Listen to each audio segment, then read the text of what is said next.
ایک بہت بڑا گناہ بدنگاہی کا گناہ ہے. آپ کو پتہ ہے ہمارے ملک کے اندر بدکاری، زنا اور بے حیائی کی شرح کتنی بڑھتی جا رہی ہے، کس قدر بڑھتی جا رہی ہے. وہ لوگ جو نکاح کر لیتے ہیں وہ بھی اپنی نگاہوں کو، میں اکثر کہتا ہوں، حضور نے فرمایا نکاح آدھا ایمان ہے. جس نے نکاح کر لیا اس کا ایمان مکمل ہو گیا. تو جو نکاح کے بعد بھی باز نہ آیا، میں اس کو بے ایمان نہیں کہتا، لیکن نبی پاک نے فرمایا جو نکاح کر لے اس کا ایمان، بولیے ایمان محفوظ ہو گیا، اس کا ایمان، سارے بولیے ایمان. اور جو پھر بھی باز نہ آئے، حضور کہہ رہے ایمان مکمل ہو گیا. اور جو نہ باز آیا کیا فتویٰ دیا جائے حدیث کی روشنی میں؟ میرے نبی پاک کی بارگاہ میں عورتیں آئیں توبہ کرنے، بیعت کرنے، مسلمان ہونے. تو حضور بیعت لیتے وقت فرمانے لگے میرے ساتھ وعدہ کرو، جھوٹ نہیں بولو گی، غیبت نہیں کرو گی، زنا نہیں کرو. ایک عورت بول پڑی، کہنے لگی یا رسول اللہ صلی اللہ علیہ وسلم میں مسلمان تو نہیں پر خاندانی ہوں، میرے گھر والوں کے ذہن میں بھی کبھی زنا کا خیال نہیں آیا.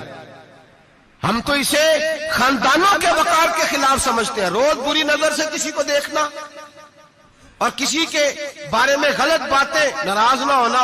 بہت سارے بوڑھے بھی لذت لے لے کے جرم بیان کرتے ہیں، گناہ بیان کرتے ہیں، غلط باتیں کرتے ہیں، کسی عورت کے بارے میں تبصرہ کرتے ہیں. کیا سمجھتے ہیں مرد اور عورت معاذ اللہ تعالیٰ ایک کمرے میں جا کے بدکاری کریں تو وہی زنا ہے؟ میری طرف دیکھیے اور جھانک کر کے سنیے کیا عرض کر رہا ہوں. ادھر دیکھیں میری طرف. نبی پاک صلی اللہ علیہ وسلم نے فرمایا زنا زبان کا بھی ہوتا ہے، زنا کان کا بھی ہوتا ہے، زنا آنکھ کا بھی ہوتا ہے. حضور کس طرح؟ فرمایا جس نے گند دیکھا اس نے آنکھ کا زنا کیا، جس نے لذت لے کے سنا چپ نہیں کرایا، پوری بات سنی، وہ بھی زانی ہے. اور جس نے گندی بات بولی وہ منہ کا زانی ہے، جس نے گند سوچا وہ دماغ کا زانی ہے. اور زانی کو سب سے پہلی سزا اللہ یہ دیتا ہے کہ سجدے کی لذت چھین لیتا ہے، عبادت کا سرور چھین لیتا ہے، اس کا نماز میں دل نہیں لگتا. قرآن میں سب سے پہلی سزا اسے اللہ اپنے دروازے سے دور کر دیتا ہے. بھائیو آج ہمارے سجدے بے کیف ہیں، آج لوگ غلط جگہ پہ گھنٹوں بیٹھے رہتے ہیں. مسجدوں میں لوگوں کے دلوں کو گھبراہٹ ہوتی ہے، لوگ بھاگتے ہیں. میرے نبی پاک نے فرمایا تو نظر کو پاک کر لے، اللہ تیری عبادت میں لذت پیدا فرما دے گا. میرے بھائی یاد رکھ لیں اور سن لیں، سب سے کمزور آدمی وہ ہے جس کا ذہن پاک نہیں. سب سے کمزور آدمی وہ ہے جو کردار کا غلط ہے. ایک بات میں نے پڑھی، آپ یقین کریں میرا دل کرے کہ میں آگ لگا دوں اس عنوان کو جس پہ گندگی لکھی جاتی ہے، ان اخباروں کو، ان چیزوں کو جس پہ گند لوگوں کے دلوں میں. وہ انڈیا کی ایک وزیر اعظم عورت گزری تو کسی نے اس سے کہا کہ پاکستان نے تو تمہیں شکست دی ہے، تم جیت نہیں سکے بڑا ملک ہو کے. کہنے لگی کوئی بات نہیں، تھوڑا وقت ٹھہر جاؤ، ہم ان پر تہذیبی یلغار کریں گے، ان کے گھروں میں ننگا ناچ کریں گے، یہ گندی تصویریں دیکھیں گے، یہ گند میں الجھ جائیں گے. اور جو قوم گند میں الجھ جایا کرتی ہے وہ پھر کسی سے لڑنے کی طاقت نہیں رکھتی، اس کے اندر ڈٹ جانے کی ہمت نہیں ہوتی، اس کی غیرت کے جنازے نکل جاتے.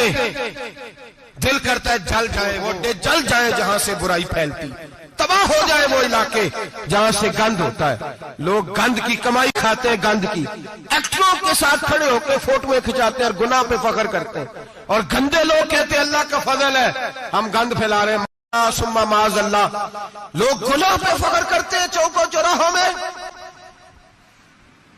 محمد بن قاسم آئے ہندوستان پہ راجہ دہر کے مقابلے میں، نوجوان میری طرف دیکھے اور صحیح ہو کے بیٹھے، خاصے صحیح ہو کے بیٹھے، تقریر نہیں کر رہا، جذبات کا. میرے جذبات سنیں، دل کے پھپولے جل رہے ہیں حسینے کے داغ سے. اللہ کی قسم روح کی گہرائی سے بات کر رہا ہوں، وہ بات کر رہا ہوں جو سینہ کہہ رہا ہے کہ پھٹ جائے اور کہنا نہ پڑے.